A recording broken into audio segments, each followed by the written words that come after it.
What about the Geneva Bible? That was certainly a precursor, because there were a number of precursor English Bibles before the King James, starting with William Tyndale's 1525 edition, a New Testament, and then from there was the Matthew's Bible, and Coverdale, and then the Great Bible. So there were, and then came Geneva and the bishops. So. And there was also another one, Taverners. Yeah. So there were a number of English Bibles, and now the question has come up, well, what about all those previous English Bibles? And especially, people are now talking about the Geneva Bible. And what is your research showing you on the Geneva?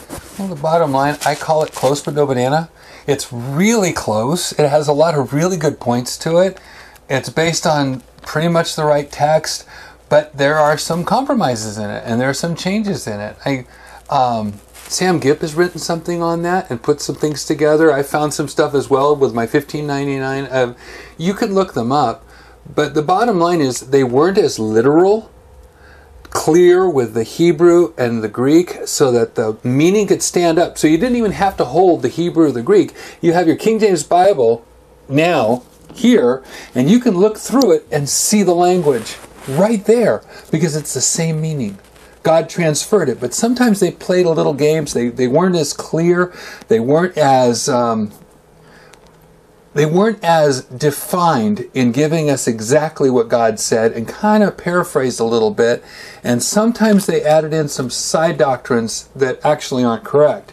The Geneva did it a few times. I don't want to get into all that right now. Right. I don't think it's necessary, but one of the arguments for, or one of the things they wanted to accomplish with the King James Bible, was that it wouldn't have any notes. It wasn't a study Bible, so to speak. You should study it, but it wasn't a study Bible. Well, yeah, because all the notes that were in there, they really got into a lot of issues, kind of like getting Hal Lindsey's books on prophecy and somebody else's stuff on politics, and kind of blending them all together and putting them all in the side footnotes. It kind of detracts from the fact that you want what God said.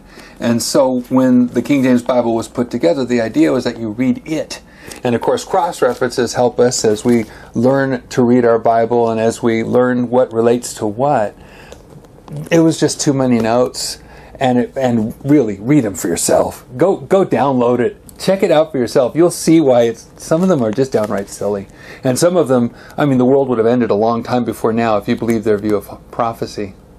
Interesting. That's good to know.